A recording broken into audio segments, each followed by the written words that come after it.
Muchas gracias. Nuevamente, buenas tardes a todas, a todos. La verdad, muy contento de cerrar esta mesa con una presentación que ya verán ustedes. Es nuestro cierre con broche de oro, como se dice, de Enrique Ortiz. Ahora lo presento. Y después de su presentación vamos a abrir la mesa a comentarios, a preguntas y vamos a ir cerrando el doctor Azuela y su servidor.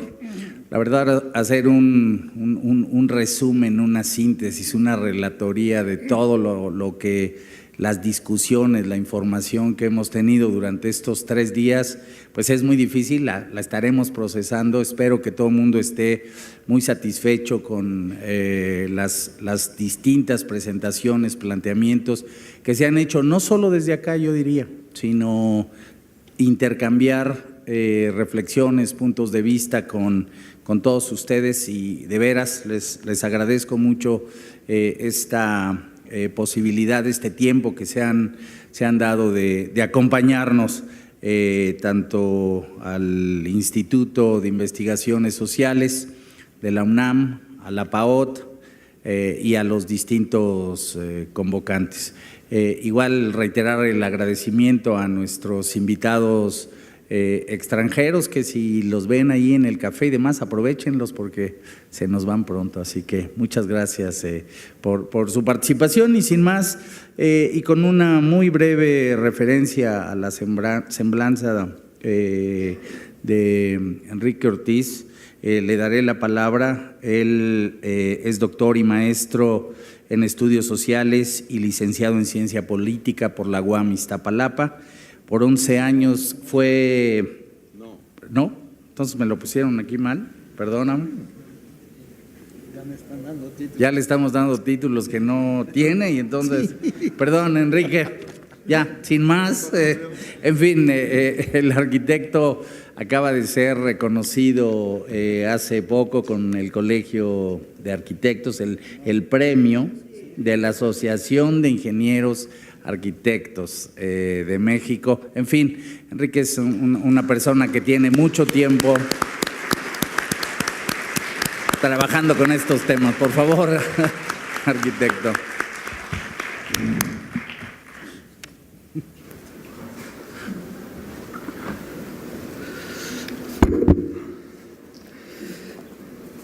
Pues muchas gracias por la invitación y me da mucho gusto estar aquí con ustedes.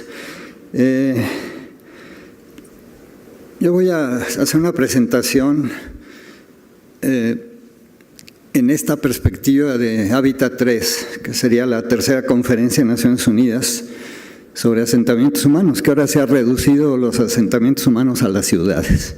Creo que es la primera observación que tendría yo que hacer, que hemos perdido el campo. Se me hace absolutamente absurdo, porque campo y ciudad son un continuo y no podemos hablar el hábitat sin hablar del hábitat del campo.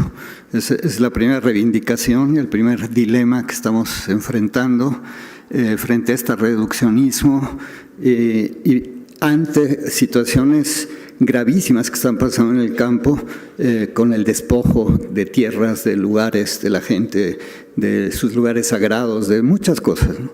Entonces pensamos que este es un punto clave. Yo quería mencionarlo de entrada porque hábitat, debía hablar del hábitat integral. En general hemos visto cómo desde Vancouver hasta ahora ha habido una reducción de la visión del hábitat. Creo que la agenda de Vancouver fue mucho más integral en muchos sentidos. Ahí ya estaba, por ejemplo, el derecho a la vivienda, que nosotros hemos reivindicado mucho, y se decía es un derecho fundamental. Para Hábitat 2 tuvimos que pelear casi 3 años para que no se perdiera el derecho a la vivienda de la Agenda Hábitat. Y ahí fue una intervención de Estados Unidos que quería que ese derecho no existe. Y fue una pelea internacional fundamentada desde la sociedad civil la defensa de esto, y se logró. Se quedó solo Estados Unidos en la discusión final, con Japón en contra, y se aprobó la inclusión del derecho a la ciudad, pero ya le quitaron lo de fundamental, le quitaron lo de ser un derecho básico, ¿no? Entonces, es una pelea constante. Los derechos se conquistan, no nos los otorgan, y menos actualmente. Actualmente hay un conflicto entre los grandes intereses económicos y la prevalencia de los derechos humanos. Incluso se están poniendo antes los derechos de las grandes corporaciones sobre los derechos de las personas, cosa que nos hace reflexionar en cómo tenemos que plantear las cosas así hacia Hábitat 3. Yo voy a hablar como lo están dedicando a las ciudades, así como defendimos en Hábitat 2 el derecho a la vivienda, para Hábitat 3 estamos proponiendo el derecho a la ciudad. Pero en esa perspectiva que les digo de que entendemos ciudad también en esta vinculación con el campo, por supuesto, pero lo estamos enfocando a esto como una reivindicación fundamental en este momento. Entonces voy a platicar un poco de por qué y los dilemas que tenemos, cómo los enfrentamos y qué nos falta para hacer viable este derecho, para hacerlo reivindicable por la gente, o sea, que tenga valor legal, reconocimiento por Naciones Unidas y reconocimiento en las constituciones de los países.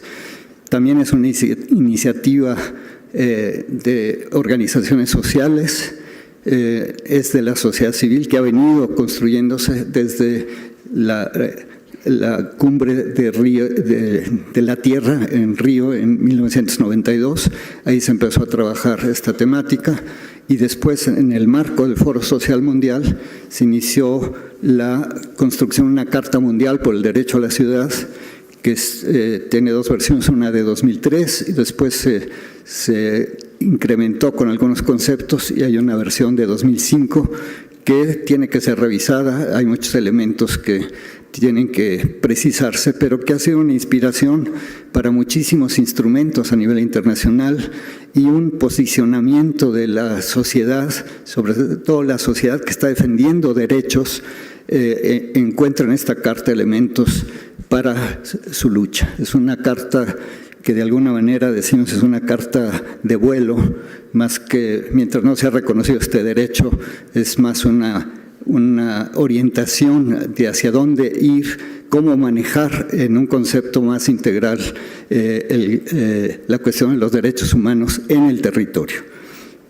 Bueno, yo parto aquí de algunas cuestiones generales que muchos de ustedes ya conocen, pero bueno, aquí puse esta foto del centro de la ciudad, este rescate de nuestra cultura con una fuerza, con un vigor, que eso es algo que tenemos que tener presente. O sea, no tenemos por qué estar esperando que nos vengan a resolver las cosas de otro lugar. Aquí hay una energía, una tradición, una fuerza cultural que es lo que nos da la base para poder establecer una lucha para defender nuestras ciudades. Estamos viviendo tiempos de muchas contradicciones, tiempos de cambio, incluso estamos hablando de nuevos paradigmas, estamos hablando de una nueva perspectiva civilizatoria, un cambio profundo. Pero por un lado se está dando esta concentración del poder económico en grandes corporaciones y en la parte urbana esto está teniendo impactos muy fuertes. Tanto en la parte urbana como en la sobreexplotación de la naturaleza, ¿no? Y en la vida en general, en el hábitat de la gente, para no ir a todos los demás temas que están siendo afectados. Esto está generando contradicciones muy fuertes y yo marco aquí algunas simplemente para tener un contexto, ¿no? Esta cuestión de ciudadanos sin ciudad. O sea, gente que para ser ciudadano tienes que tener derechos. Entonces, gente que tiene todos los derechos, pero que niega a la ciudad, que se encierra, que cierra calles, que pone púas, barras, policías, perros y barreras para encerrarse en la ciudad, supuestamente para protegerse. Y por otro lado, ciudades sin ciudadanos, enormes espacios urbanos, sin servicios adecuados, sin comunicación adecuada, lejos de los centros de trabajo, con una enorme precariedad que han proliferado en todos los países pobres del mundo, ¿no? O más bien que pobres, ni subdesarrollados, ni eso. Yo prefiero usar la palabra que decía el que inició toda esta cosa de hábitat en Naciones Unidas, un colombiano, ahorita no me recuerdo su nombre, pero decía los países mal pagados, ¿no? Tenemos esta contradicción entre ciudades competitivas, enclaves de la globalización. Este es Santa Fe aquí, y unos kilómetros de ahí está este otro lugar, en las Golondrinas, que es un asentamiento irregular, peligrosísimo, precario, que es la imagen de ciudad que estamos construyendo. Se están haciendo macroproyectos supuestamente para la vida mejor, y a costa de esto estamos desplazando gente que pierde lo poco que tiene, que se aferra a un postecito como en esta foto. La destrucción de los lugares, de sus apoyos, de su cultura, de su vida. Todo esto se hace a costa de esto. Aquí atrás de esta gran macroproyecto, aquí en Santa Fe, está la cooperativa Palo Alto, que ha logrado mantenerse ahí 45 años gracias a su forma de propiedad, a su organización y a la solidaridad que ha despertado a nivel mundial. Tenemos millones de casas abandonadas y millones de personas sin hogar. También fruto muchas veces, como la foto de la derecha, de los grandes eventos internacionales. Este es el caso del último campeonato de fútbol en Brasil. Y luego esta producción masiva de viviendas mercancía, monótono, aburrido, no sabe uno ni cuál es su casa, se toma unas copas. Y la generación creciente de asentamientos precarios. Yo muchas veces pregunto en las pláticas cuando presento estas fotos dónde preferirían vivir. Y generalmente recibo la de la derecha, como dijo la compañera, ¿no? Prefieren vivir ahí. Es interesante eso. Esto es lo que está pasando. Son manifestación del sistema social que vivimos. No son como dos ciudades y como lo queremos ver, la de los pobres, irregular, incluso ilegítima, muchas veces incluso criminalizada, la ciudad informal que le llamamos, ¿no? No, las dos ciudades están juntas y son fruto de lo mismo. Son fruto de las mismas consecuencias. No son, visto desde el lado de la derecha, la parte de la izquierda es el desastre que hace la gente, que no tiene responsabilidad, etcétera. Estamos siempre culpando al otro de lo que está pasando en la ciudad. Esto es fruto del sistema económico, social del mundo y está pasando en todas partes. Y yo tengo aquí algunos ejemplos de esto. Por un lado está el impacto sobre la gente muy pobre, ¿no? Entonces en Lima, esta dificultad para acceder a tierra, a vivienda, la criminalización que estamos haciendo, el poblamiento popular, el despojo y tendencias actuales a despojar de los saberes de la gente.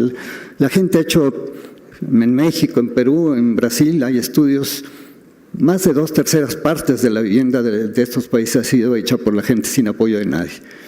Y no reconocemos esa fuerza y esa capacidad productiva que tiene la gente. No se respalda, se combate, se le ponen limitaciones, se le ponen reglamentos para que no se organice de mejor manera. Y se puede organizar de mucho mejor manera. y tenemos las experiencias para eso. Y también la destrucción de sus capacidades de organización. No queremos que haya cooperativas, que haya asociaciones, que haya grupos que se organizan para un hábitat mejor. Estamos matando los colectivos en todos los sentidos, individualizando los problemas y las soluciones. Y estos son los impactos urbanos. Nada más voy a pasar rápido algunas fotos. Este es Sao Paulo visto de atrás, esta conjunción de las dos ciudades, y Santa Fe en la Ciudad de México vista de adelante. Este es Buenos Aires a la izquierda, Caracas a la derecha. Solo una calle divide las dos ciudades. Este es Río de Janeiro, Bogotá, la misma cosa. Y esta proliferación de torres, porque en el mundo lo que hay más abundante actualmente es un capital especulativo. Circula mucho más capital especulativo que capital productivo, lo cual es una contradicción fundamental del sistema. Y ese capital especulativo, incluso capital proveniente de la delincuencia, está siendo lavado en inversiones inmobiliarias en todo el mundo. No es un problema de México, es un problema por todas partes, ¿no? Ahora, por otro lado, así como hay esta tendencia fuerte y tiene todo el poder, tiene el poder político, el poder económico, el poder de las armas y el poder de la ideología con los medios de comunicación. Mucha gente está luchando por un cambio, por una manera distinta de ver las cosas, y hay muchas iniciativas. Yo digo que son millones en el mundo, ¿no? El Foro Social Mundial llegan 100,000 gentes de distintas perspectivas, de distintos orígenes, con distintos objetivos personales, pero coincidentes en que ese no es la ciudad que queremos, que no ese es el mundo que queremos, ¿no? Y entonces hay iniciativas vigorosas, valientes, heroicas muchas veces, que están planteando cosas nuevas, que están cambiando su perspectiva del mundo. Pero estas se enfrentan a nuevas formas de dominación, mucho más abstractas, más lejanas de nosotros. Ya no sabemos quién es el que toma las decisiones y saca todo el dinero y nos endeuda para quién sabe cuántos años. Ya no es el rey de tal lugar, sino es algo mucho más difuso. Un crecimiento de la pobreza, de la desigualdad. La desigualdad es un punto clave en este momento, creciente desigualdad del mundo, y la exclusión social, la depredación de los recursos naturales, etc. Esto se refleja en múltiples. Esto es una síntesis muy breve para poder avanzar en otras cosas, pero hay múltiples crisis interrelacionadas actualmente, todas interrelacionadas. Al sistema solo le preocupa la crisis económica, pero hay desde crisis de valores, donde hemos puesto la competitividad, el lucro, la acumulación como valores supremos, y hemos sacado al ser humano y a la naturaleza del centro de nuestra ética. O sea, hay un punto clave del asunto. La crisis ambiental, energética, no voy a detener a decirles, sino simplemente que todas están interrelacionadas. O sea que es un conjunto de crisis que de alguna manera nos va apuntando a lo que ya se denomina una crisis civilizatoria, que está implicando la necesidad de enfrentar con claridad hacia dónde vamos como seres humanos, como responsables de lo que pasa en este planeta, nuestra única nave posible, ¿no?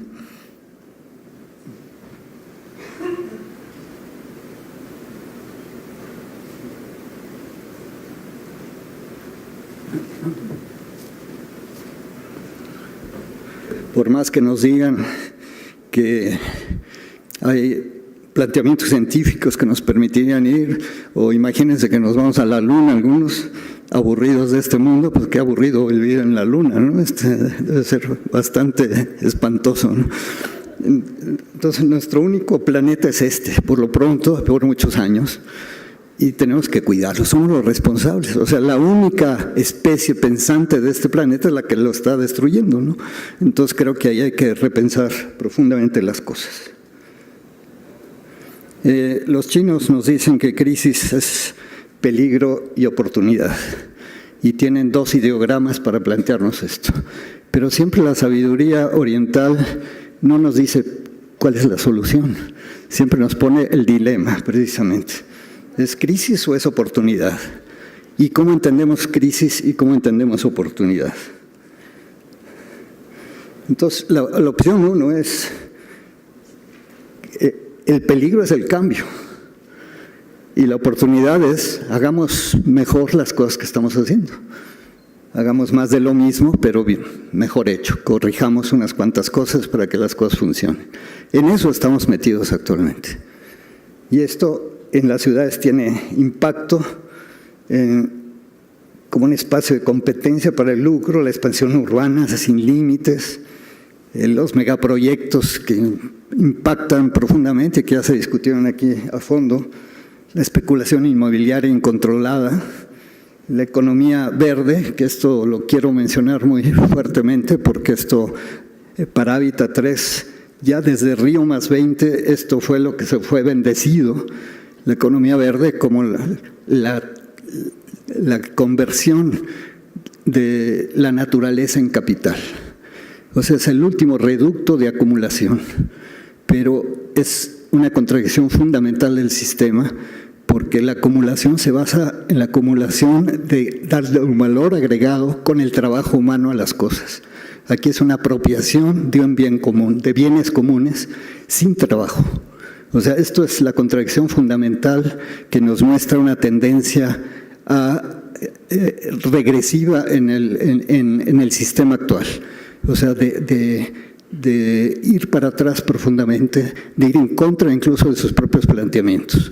Y esto está teniendo impactos fuertísimos, sobre todo en el campo, con esta proliferación de zonas mineras, de zonas prácticamente de despojo de tierras de las comunidades indígenas, de las comunidades cercanas a los mares, de la producción de los bosques, de la producción agrícola tradicional de los bosques. De todo esto hay un despojo profundo con mucho sufrimiento humano, y esto hay que repensarlo profundamente.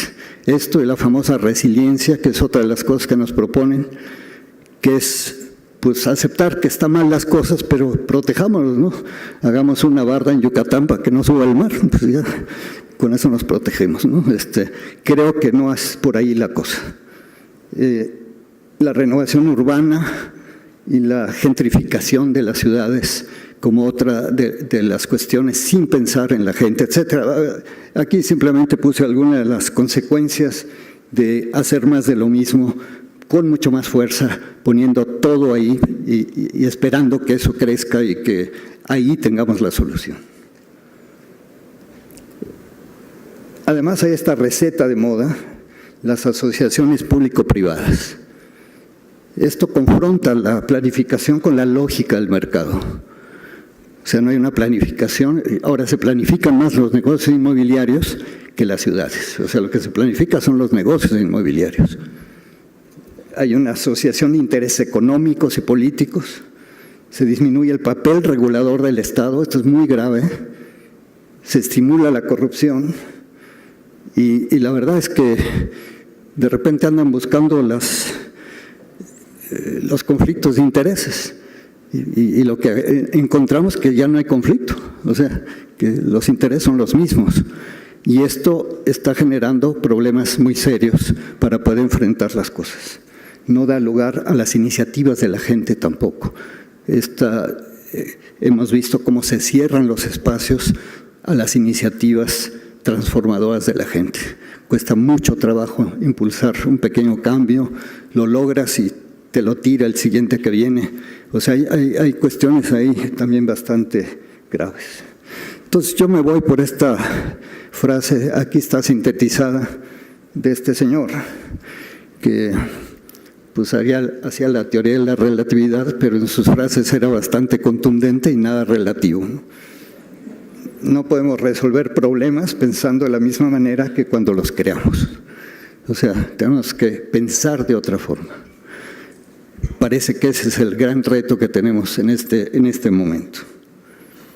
Entonces, la opción 2 es el peligro, es hacer más de lo mismo, y la oportunidad es hacer cambios. Esta es otra manera de ver las cosas, o sea, voltear la tortilla del otro lado.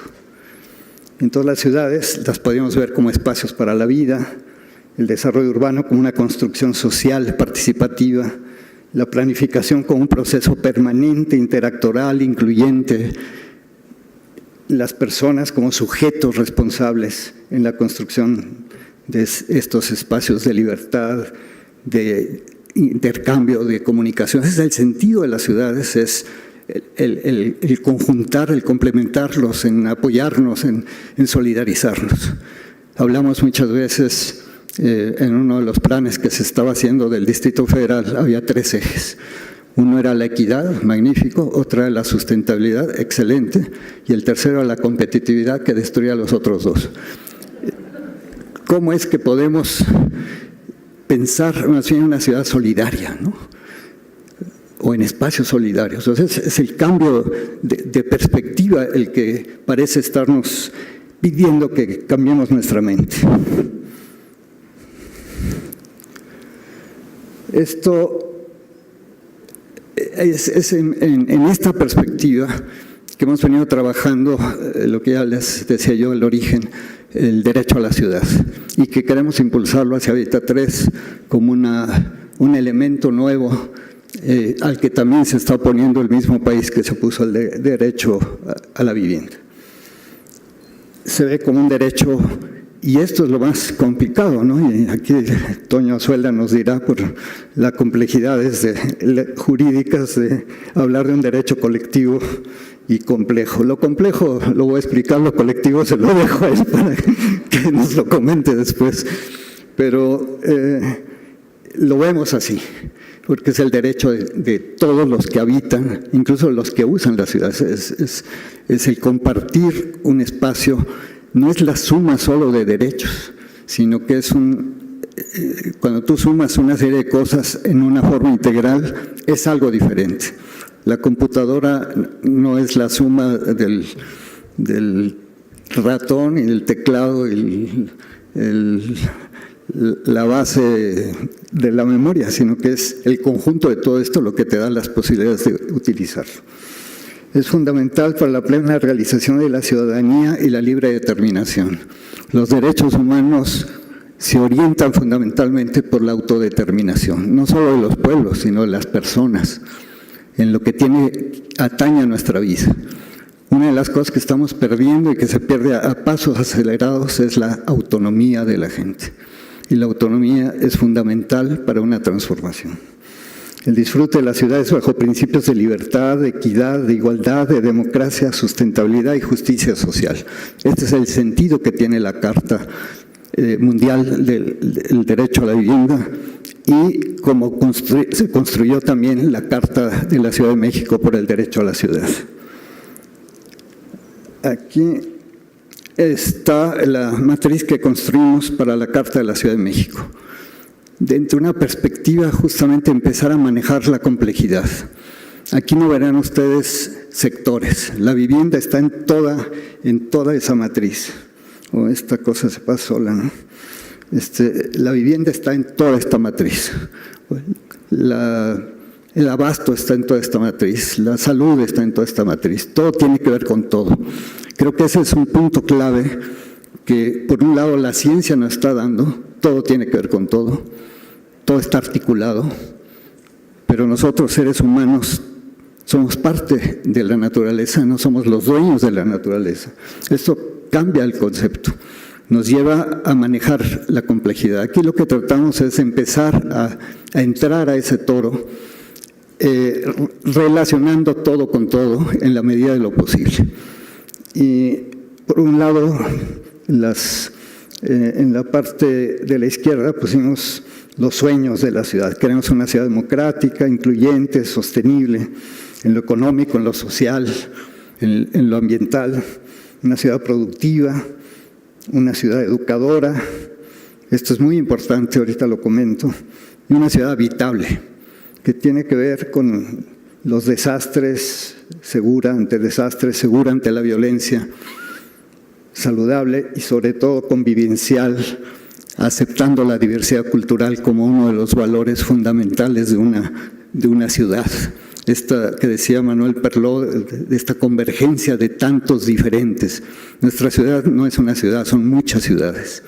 Y esto tenemos que armonizarlo, tenemos que aprender a valorarlo y no a discriminarlo. El marco azul nos da dos cosas, porque después voy a explicar un poco los fundamentos estratégicos, pero lo que nos está dando es cómo construimos ciudadanía.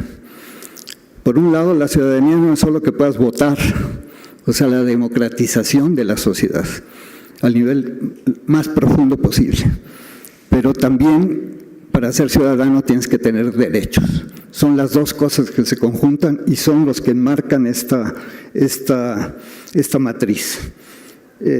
Y es la democratización profunda de todos los espacios de gestión de la ciudad al nivel más alto posible que podamos conquistar como sociedad. Y la otra es el ejercicio pleno de los derechos. En la Carta de la Ciudad de México metimos los derechos existentes, pero también los que sueña la gente. Esa parte de la izquierda surge de la Asamblea Mundial de Pobladores que se organizó en el año 2000, a principios de este siglo, que se realizó conjuntamente con el Movimiento Urbano Popular y que tuvimos presencia de 32 países, gente de base de las comunidades organizadas de 32 países. Y ellos trabajaron sobre esto. Y esa es la base sobre la cual se empezó a construir estos sueños. Ahora, todo lo que está en medio de la matriz son las interrelaciones. Y a veces, si ustedes leen la carta, parece que se repite, porque se repite cierta cosa, pero se correlaciona con otra cosa distinta. Esas correlaciones son las que nos van aproximando. Es un primer ejercicio que podemos ir mucho más a fondo para ir correlacionando todo con todo. Y esto nos lleva a cambios muy interesantes que voy a ir comentando. Todavía aquí la ciudad educadora resulta fundamental. Si lo concebimos no solo como la educación cívica de quienes vivimos en ella, que lo hemos perdido totalmente, sino también el cambio cultural que implica esta segunda opción o este segundo dentro del dilema de cómo manejar crisis y oportunidad, de ver la crisis, de ver la oportunidad como el cambio, está implicando precisamente un cambio cultural que es lo más difícil de obtener y en lo que tenemos que empezar a trabajar profundamente. Los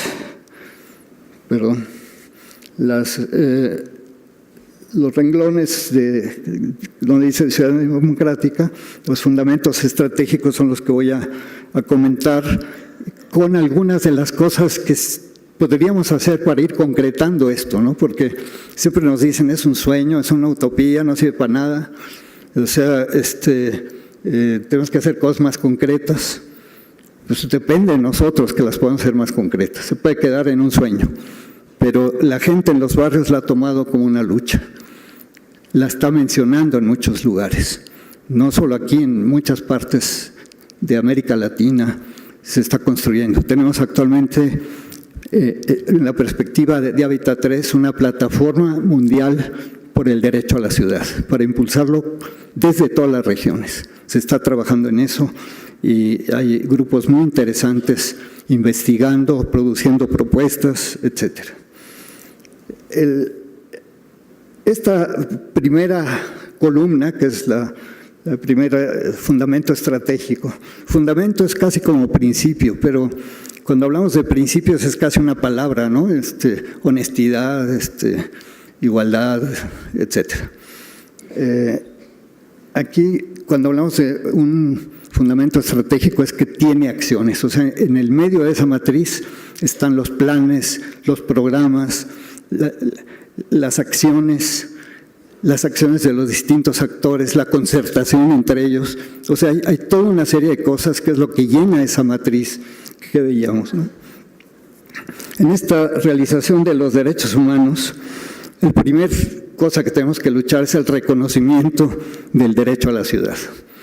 Y esto tiene, sobre todo, connotaciones difíciles cuando lo planteamos como un derecho colectivo.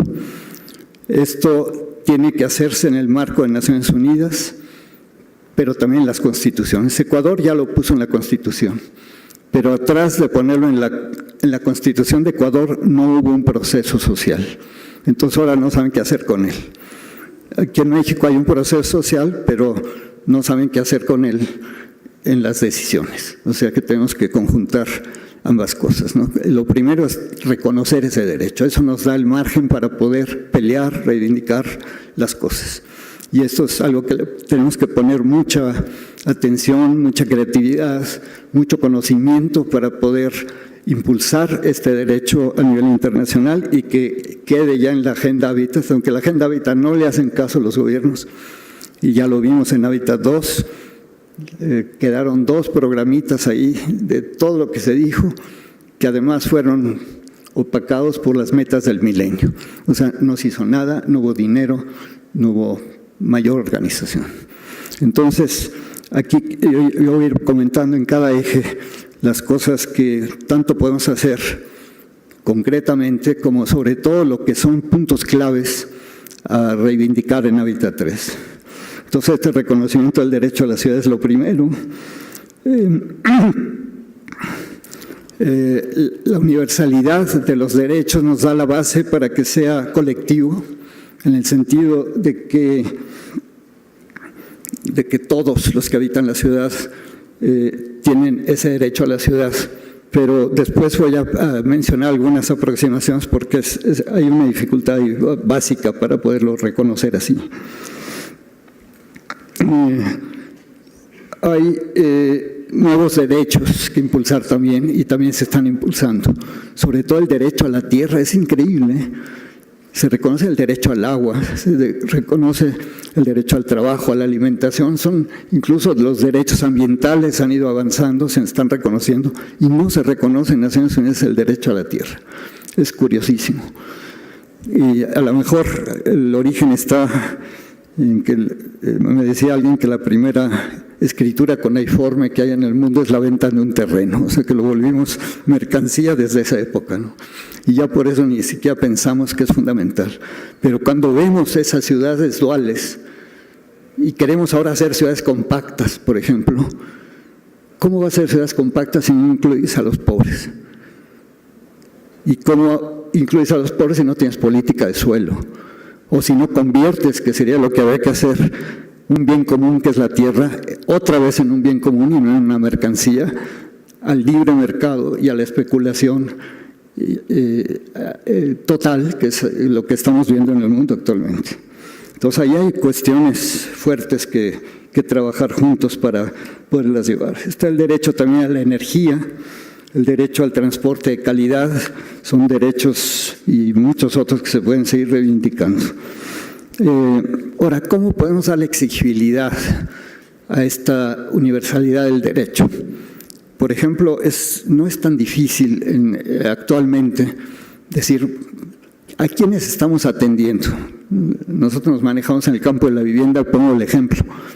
Estamos atendiendo a ciertos sectores sociales, pero hemos dejado fuera, precisamente porque este concepto de universalidad de los derechos nos hace ver que los derechos son para todos, no para el que pueda comprar. Entonces, ¿cómo atendemos a los que no pueden comprar o a los que necesitan un apoyo para poder comprar o para poder producir su propia vivienda, que es lo que hacen los pobres y que pueden hacerlo de mejor manera? Entonces, eso nos plantea toda una serie de cuestiones muy interesantes. Pero podemos exigir que haya programas para el conjunto de la sociedad, no solo para el que puede pagar. Y esto también tiene sus bemoles. ¿Cómo le vamos a hacer? Dentro de la concepción mercantil es muy difícil. Dentro de la concepción social no es tan difícil. Y lo hemos mostrado que es posible. Y si hay los apoyos necesarios, esto va a tener posibilidades muy grandes. Después lo sigo comentando un poco. El segundo eje estratégico, bueno, ya no pinta esto, sí. es la función social de la ciudad, del suelo y la propiedad. Este es un punto fundamental. Esto es lo que tomó Brasil en el Estatuto de la Ciudad como el punto rector del Estatuto. Es el acceso equitativo y asequible a los bienes comunes, al suelo, al agua, al aire, que también lo estamos convirtiendo en mercancía, a los bosques, al paisaje, fíjense. El paisaje se lo están apropiando también unos cuantos. Entonces, todo eso son bienes comunes para la vida, ¿no? Entonces, esta función de la propiedad es fundamental para ir contra la especulación brutal que está habiendo, que llaman capitalismo salvaje urbano, frente al despojo, frente a los desalojos forzados, considerados muy graves por Naciones Unidas, por el sufrimiento que hay en la gente cuando lo despojas de su lugar. Los desplazamientos forzados por las guerras, por las presiones, por cuestiones étnicas, por presiones de todo tipo. Todo esto, ¿cómo lo evitamos? ¿Cómo trabajamos para...? Este es un punto clave que Naciones Unidas sí reconoce, pero que hay que seguir impulsando. México ha sido reclamado insistentemente por los espacios de Naciones Unidas de que lleve un récord de los desalojos forzados que se hacen en el país y no lo ha podido cumplir. Eso lo tenemos que medir para ver cómo se está atacando ese problema. Instrumentos también de planeación participativa y concertada de la ciudad, de eso se ha hablado aquí y es fundamental. Cómo concertamos la planeación que sirva a todos los sectores de la sociedad, ¿no? Y que priorice a quienes menos tienen, porque también esa priorización es fundamental. Y ahí tenemos instrumentos que se pueden hacer sin mayores cambios.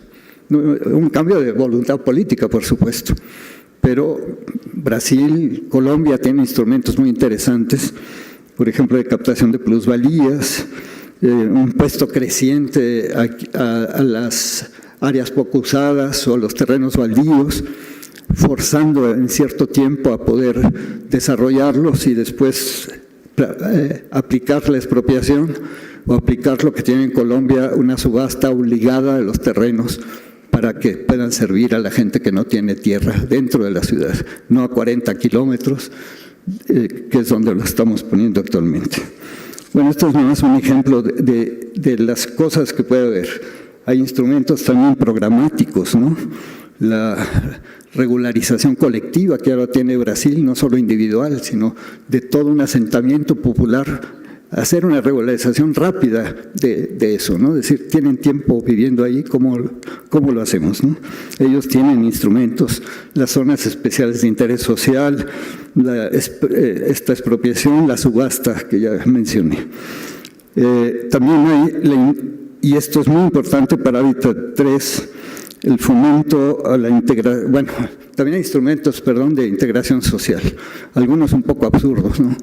Chile desarrolló algunos proyectos, como las políticas desde Pinochet fue una segregación brutal de la ciudad de Santiago de Chile y de muchas ciudades, y ha creado muchos problemas sociales. Hay instrumentos de integración social, pero algunos ya lindan en lo absurdo, darle un subsidio a la clase media para que acepte que viva gente más pobre en su contexto. O sea, creo que no es el sentido de la ciudad, ¿no? O sea, en fin. Pero la cosa que yo quería decir como fundamental para Hábitat 3 es todos estos problemas de irregularidad que tanto nos quejamos, no se resolverían generando suelo para los pobres, generando suelo servido, bien ubicado en las ciudades, en lugar de que lo tengan que comprar en un mercado al que no acceden y tienen que ubicarse en los lugares peligrosos, siendo los principales sufridores de los eventos naturales. Nos hemos creado problemas de este tipo por no generar suelo donde tiene que estar ubicado.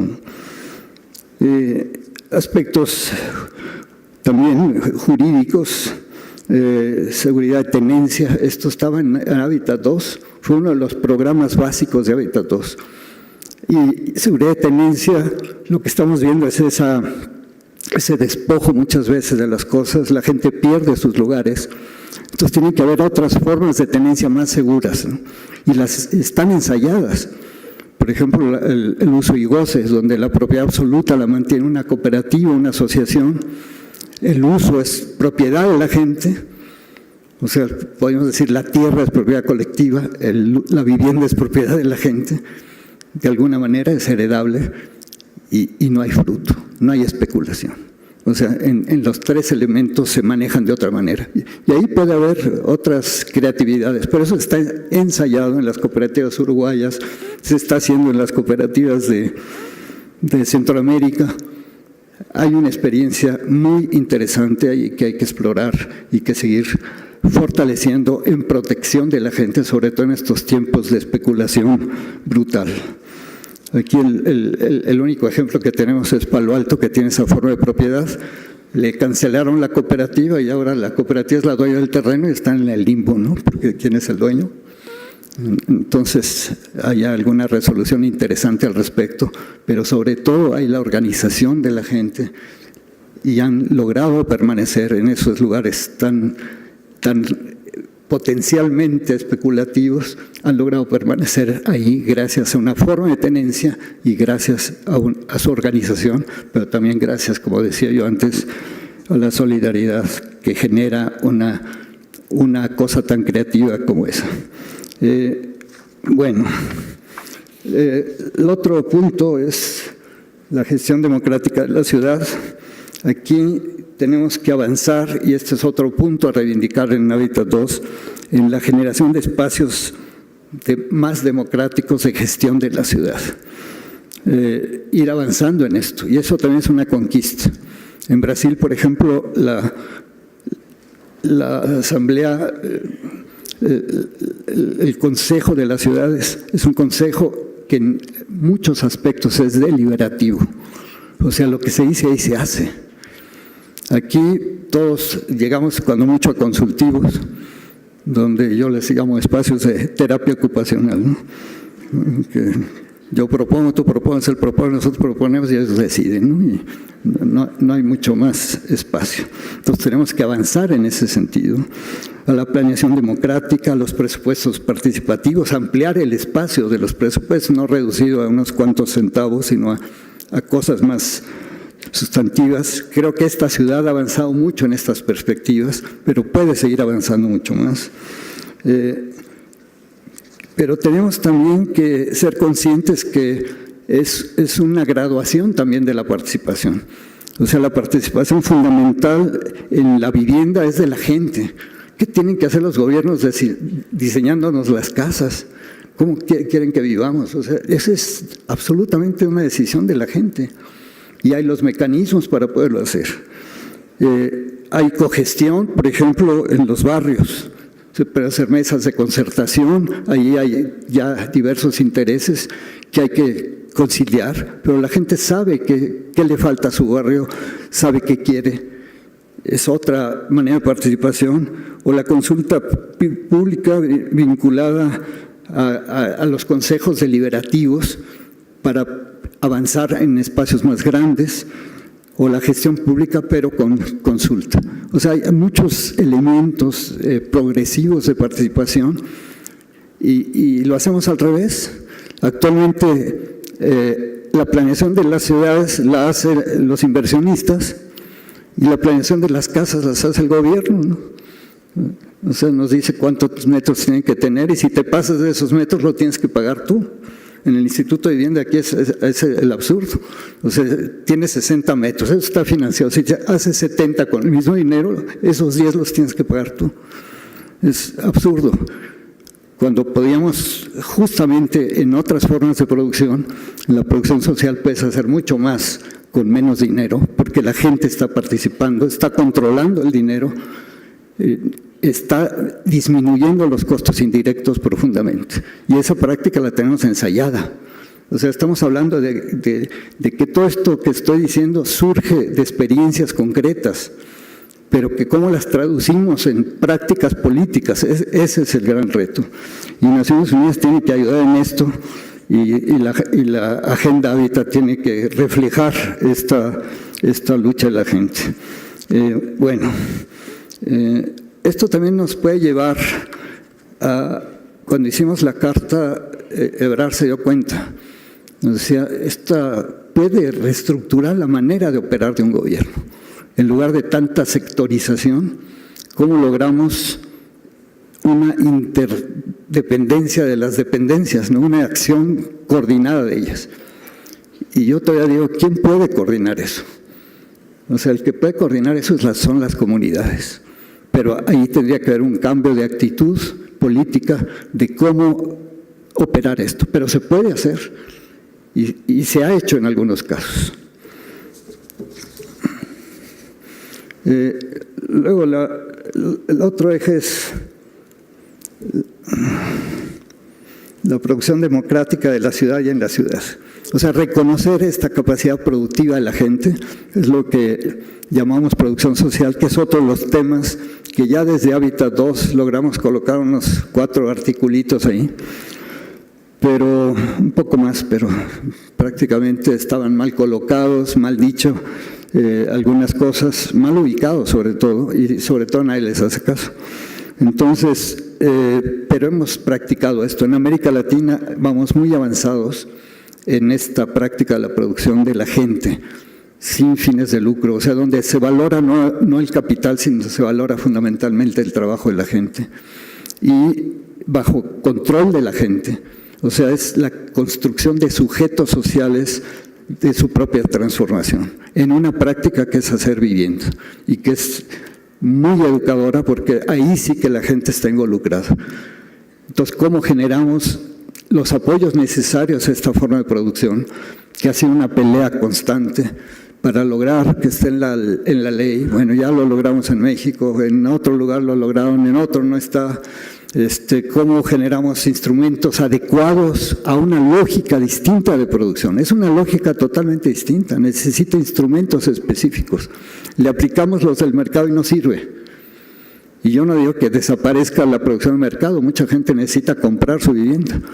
Pero lo que no podemos aceptar es que no se reconozca lo que ha producido más vivienda de este país y que no se les estimule, que no se le apoye con instrumentos, con financiamiento, con asesoría técnica. Cuando tenemos esos componentes se hacen cosas de primera. Además, hay un proceso formativo desde el inicio del proceso. Sabes para quién es, la gente se organiza, sabe sus potencialidades, no solo sus carencias.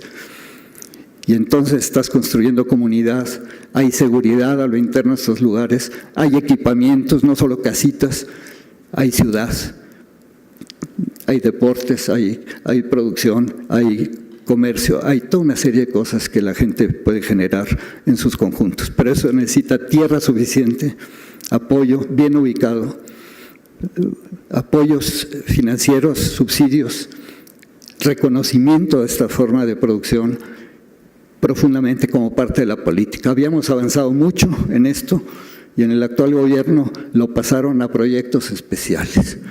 De ser política, uno de los componentes estratégicos de la política pasó a proyectos especiales, o sea, la marginación de la marginación. Y otra vez hay que volver a empezar. Entonces, afortunadamente ahora hay mucha gente que defiende estas cosas y que lo está haciendo con fuerza, con convicción y sobre todo demostrando los resultados de las cosas. Que eso es la manera como hemos logrado cambiar, demostrando. Yo siempre comentábamos con el movimiento urbano, al principio era pura protesta, después decidieron hacer protesta con propuesta y después decimos no basta la propuesta, hay que empujar la propuesta y hay que demostrar con hechos que esa propuesta es válida. Y se ha demostrado. Entonces lo que está faltando es la voluntad política de aceptar esto. Y eso es fundamental. Y esto lo tenemos que llevar a Hábitat 3 fuerte porque la tendencia está en la primera opción que yo presentaba, en más de lo mismo. Y estoy seguro que el borrador que va a venir, como nos pasó en el borrador de Hábitat 2, estaba orientado solamente en esa perspectiva. no en una perspectiva de un cambio profundo en favor de nuestro planeta y de la gente. Necesitamos un estímulo también a la producción solidaria.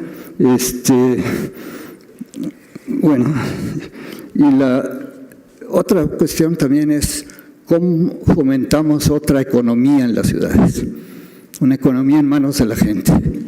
No se nos ocurre otra cosa que traer inversiones para darle dinámica a la ciudad.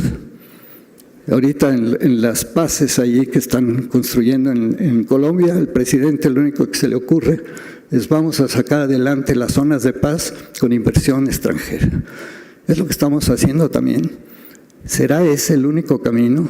No podemos apoyar las iniciativas de la gente, los pequeños emprendimientos de la gente. Lo que decía Manuel Perló son las empresas sociales, las pequeñas cosas que podían crecer. No van a hacer mucho, pero la multiplicación de miles de estos emprendimientos sociales con otra lógica productiva, con una lógica de solidaridad, de apoyo mutuo, de fincar la economía de la gente con fuerza. ¿Cómo insertamos a nuestros jóvenes en la sociedad? No están siendo insertados y luego nos quejamos de que hay violencia. Pues es la única oportunidad que tienen de ser alguien, ¿no? Los tenemos sin poder estudiar, sin poder trabajar, sin esperanza. ¿Cómo generamos esperanza? Y eso no puede ser con grandes inversiones que incluso, si yo pongo el ejemplo, por ejemplo, de las franquicias, cómo han acabado con las tiendas de la esquina, de Doña Panchita, que le daba hasta fiado a los que conocía, a todo el mundo. Ha acabado con todo. Vayan ustedes a las ciudades del interior, puros Oxxos y puros 7-Ups, como le digo yo. ¿Cómo podemos transformar eso y en lugar de esto darle a la gente aliento para que genere sus propias cosas y las redes necesarias que hay que construir para darle fuerza? O sea, la escala se la damos con millones de experiencias, no con uno haciendo millones de cosas, uno solo acaparando todo, que es la tendencia a la primera opción. La tendencia a la segunda es cómo fortalecemos al conjunto de la sociedad, a todos. Y ahí la prioridad está en nuestros jóvenes, en los que no tienen trabajo, en los que están generando la violencia. No se ataca la violencia solo con policías, ni mucho menos. Es con oportunidades, con esperanza, con otra manera de ver las cosas.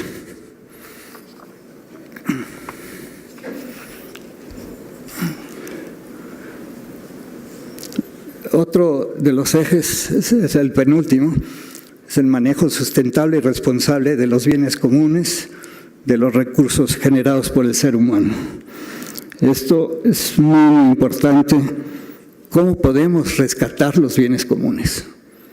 Lo estamos privatizando, haciéndolos disputables y acaparables por unos cuantos. Yo creo que ahí tenemos que poner, y por lo que oí esta mañana, había bastante convencimiento de que algo hay que hacer en esa perspectiva fuerte. No se puede seguir dejando que estos que son bienes comunes, no solo para los seres humanos, sino son bienes comunes para la vida. El agua es para la vida, es para los animales, para las plantas, para nosotros. El suelo lo mismo, ¿no? ¿Cómo pensamientos nuevos que coinciden hoy en el mundo, desde el descrecimiento europeo, pero muy importantemente este recuerdo que existe en toda América Latina, pero que los andinos son los que lo han sacado del buen vivir, que es vivir en armonía entre nosotros, con la naturaleza y incluso con lo que no vemos, con nuestros abuelos, con nuestras abuelas, con nuestra cultura, con lo que está atrás de todo esto. Eso parece muy interesante.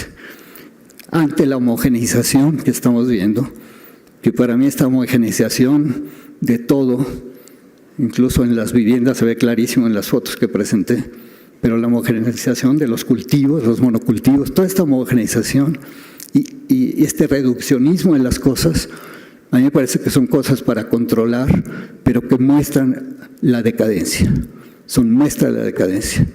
La evolución, tanto en la vida, tanto en la naturaleza, es complejización. Tenemos que manejar la complejidad como un elemento estratégico para defendernos y para crecer, para que todo el mundo pueda ser incluido. Es fundamental manejar la complejidad y aprender a administrar esa cosa que la simplificación está destruyendo. Bueno,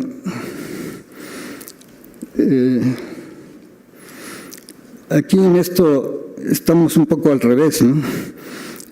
Por un lado, estamos colocando a los pobres en las periferias lejanas, que son los que tenían que estar cerca de las fuentes de trabajo. Por eso se abandonan las casas. Simple y sencillamente, te hacen más pobre.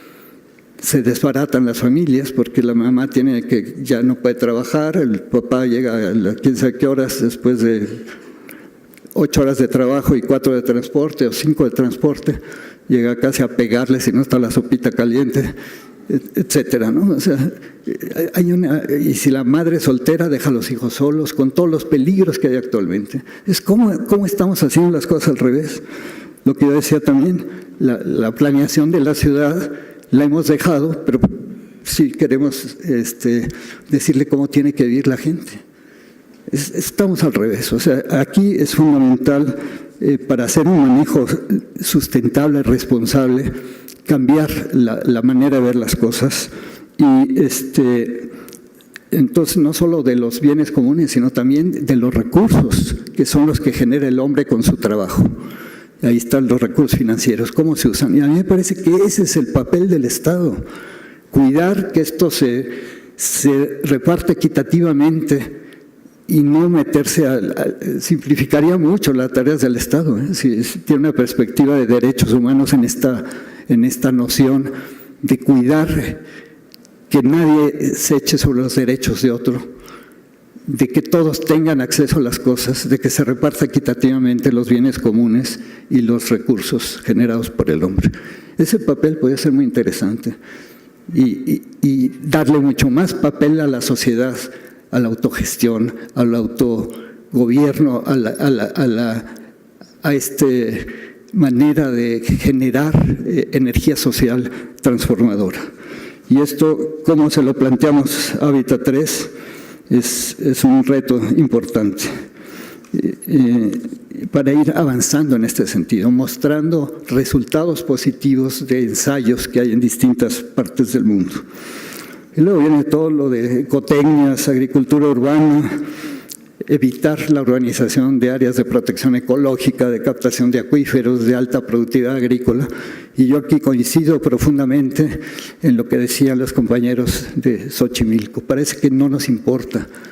Es patrimonio de la humanidad y se le han apropiado la corrupción de unos cuantos que meten gente ahí a ocupar las chinampas. Estamos perdiendo uno de los lugares más productivos con tecnología prehispánica. Hasta 9 cosechas tienen ahí de algunos productos al año. Es de las cosas más productivas del mundo. Y estamos dejando que ya tiene 5 niveles, 5 metros de desnivel, hay que hacer presas, ya no puedes circular por todo el porque seguimos sacando el agua de ahí. ¿Cómo rescatamos eso? Y eso es no solo de los habitantes ahí que tienen el derecho de propiedad y pueden venderla al que sea y llenar las chinampas de casitas. Eso es algo que es un patrimonio de la humanidad y como tal es exactamente un derecho colectivo que tenemos que defender.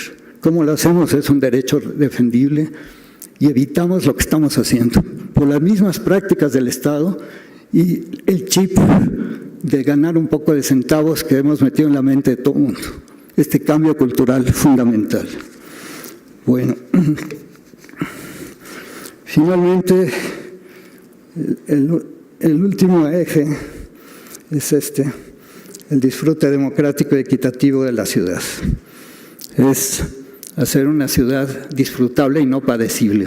Ahora la padecemos, tenemos que hacerla disfrutable. Esto tiene que ver con el transporte, pero sobre todo tiene que ver con el manejo del espacio público. ¿Cómo garantizamos que el espacio público sea público y no privaticemos el espacio como se pretende hacer aquí en la avenida Chapultepec? Nos dicen que están generando espacio público. No están generando espacio público, están generando espacio privado creo que tenemos que cambiar las cosas en esta manera de verlo. El disfrute democrático, el rescate de la gestión participativa del espacio. Aquí, por ejemplo, el bosque de acá, el sur de la ciudad, ahí en la zona de Tlalpan, el bosque de Tlalpan, lo cuidan 10,000 corredores, los que corren ahí. No sé si han visto el libro que hicieron, es un libro precioso de toda la fauna, la flora. Son los corredores los que los cuidan. Y es un espacio enorme. Dice uno, bueno, es que por ahí hay experiencias que nos hacen ver que el espacio público es del público, es de la gente, y no es un espacio que depredamos o que privatizamos y que ya no es accesible a todos, ¿no? Entonces esto es fundamental. La adecuación cultural contra la homogeneización es también fundamental respetarlo en todos los aspectos, y la protección del patrimonio. Aquí con toda tranquilidad te tiran un edificio catalogado por Bellas Artes para hacer una torre. Tranquilo, y además te lo presumen, ¿no? Y estamos destruyendo el patrimonio popular. Ese es el que nadie defiende, porque todavía el patrimonio culto mucha gente lo defiende. El patrimonio popular difícilmente es defendido. Acabo de ver en el norte de Yucatán cómo le mandaron bloques y bovedillas a unas hermosas casas en San Felipe, casas de madera, de colores hermosos, y la gente estaba encapsulando sus casas detrás de los bloques, destruyendo el paisaje. Le digo, no les importa porque creen que no hay dinero atrás de eso, pero piensen, ¿quién va a querer ir a San Felipe? Que lo ponen en todas las guías turísticas a ver Iztapalapa, ¿no? ¿Por qué no le ponen dinero a conseguir la madera que ya destrozaron, pero se puede traer de otros lugares y reparar esas casas hermosas, ¿no? Bueno, eso no lo estamos haciendo. Entonces estas cosas también culturales tenemos que pelearlas en Hábitat 3.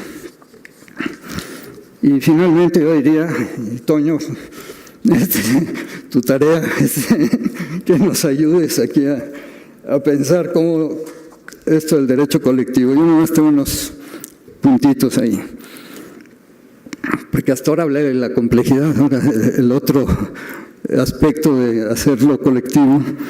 El principio es que o la ciudad es para todos o no va a ser para nadie. Eso es así de sencillo. O sea, en el momento que no es para nadie, vamos a tener violencia, vamos a tener presiones, vamos a tener peleas por los espacios, disputas, y siempre gana el poderoso, ¿no? Es el derecho a un bien colectivo. También se puede manejar como los intereses de un grupo que defiende un bien público. Esto es más viable para empezar a trabajar. Pero lo que debíamos tener en mente es rescatar los bienes comunes, como bienes comunes, no como mercancía. Eso va a ser muy difícil porque vamos avanzando en fortalecer ese concepto. Leyes nuevas y ningún partido dice nada y ahí vamos, fortaleciendo esa tendencia. Pero tenemos que hacer conciencia de eso, que son bienes comunes para la vida. Y pues trabajemos sobre los bienes públicos, que esos tampoco son disputables, no hay exclusividad, no hay rivalidad. Por ejemplo, un aire sano, todos queremos un aire sano. La contaminación nos afecta a ricos y pobres, no hay nadie que se apropie del aire malo, del aire bueno. Un transporte de calidad, una educación de calidad, el patrimonio natural y construido. O sea, hay elementos con los que podemos ir construyendo esta visión de lo colectivo. Y creo que por ahí podemos buscarle. Y en fin, yo les comento que hay esta plataforma mundial por el derecho a la ciudad que está trabajando, tiene estudios, tiene propuestas. Estamos vinculados, nuestra coalición, con un organismo que es miembro nuestro, pero que es el iniciador de esta idea, que es Polis de Brasil. Y En nuestra página, después podemos decirles cuál es, sobre todo los que están metidos ahí, porque yo no estoy muy metido en este proceso este año, pero les pueden decir cuál es la página donde hay elementos. Y yo con esto quisiera como decir que tenemos que tener ánimo de que podemos hacer las cosas de otra manera, que las estamos haciendo, pero que son invisibles y desarticuladas. Un paso fundamental a dar es cómo articulamos toda esa dispersión de cositas, de lo pequeño es hermoso, que sigue siendo pequeño, porque no hemos sabido articularlo. Dejemos lo hermoso, pero hagamos lo grande, articulando las cosas, superando nuestras pequeñas diferencias para estar juntos en lo que nos une. Y por eso termino aquí con esto. Prefiero hablar de cosas imposibles porque de lo posible se sabe demasiado. Gracias.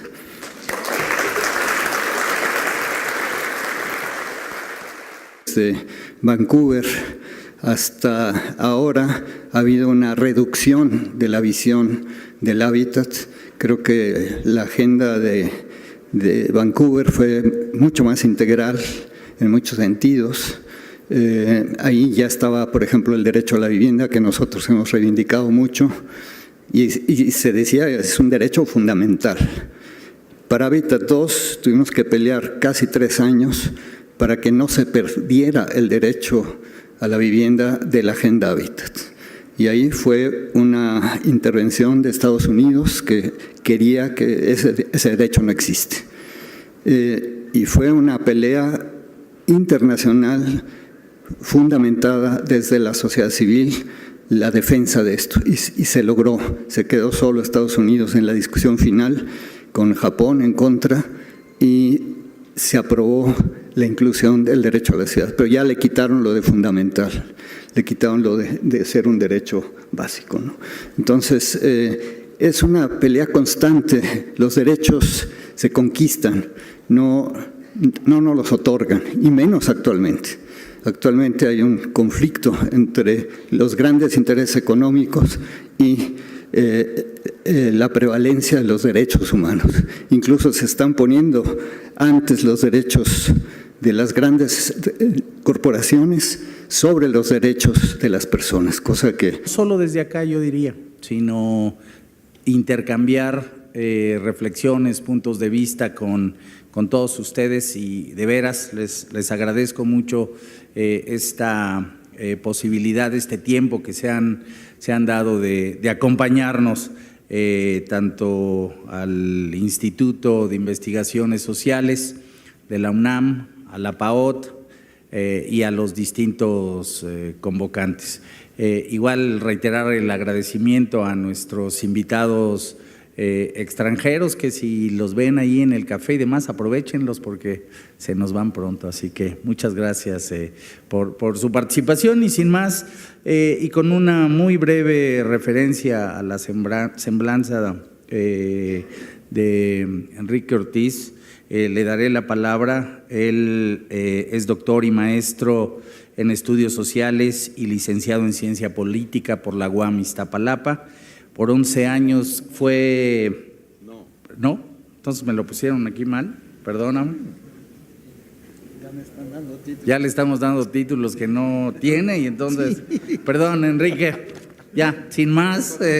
En fin, el arquitecto acaba de ser reconocido hace poco con el Colegio de Arquitectos, el premio de la Asociación de Ingenieros Arquitectos de México. En fin, Enrique es una persona que tiene mucho tiempo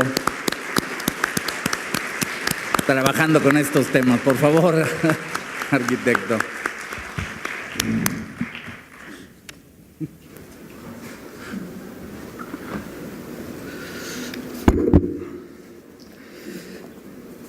Pues muchas gracias por la invitación, y me da mucho gusto estar aquí con ustedes. Yo voy a hacer una presentación en esta perspectiva de Hábitat 3, que sería la tercera conferencia de Naciones Unidas sobre asentamientos humanos, que ahora se ha reducido los asentamientos humanos a las ciudades. Creo que es la primera observación que tendría yo que hacer, que hemos perdido el campo. Se me hace absolutamente absurdo porque campo-ciudad son un continuo y no podemos hablar el hábitat sin hablar del hábitat del campo.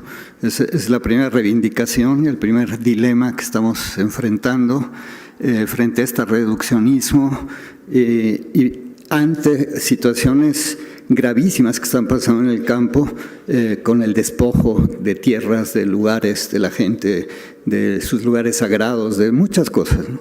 Entonces pensamos que este es un punto clave. Yo quería mencionarlo de entrada porque es hábitat, debía hablar del hábitat integral. En general hemos visto cómo desde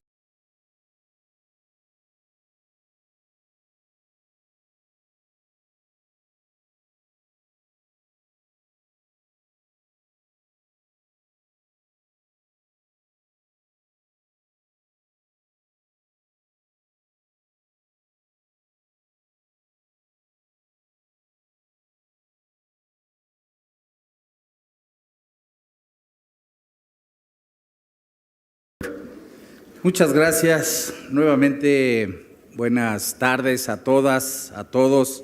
La verdad, muy contento de cerrar esta mesa con una presentación que ya verán ustedes.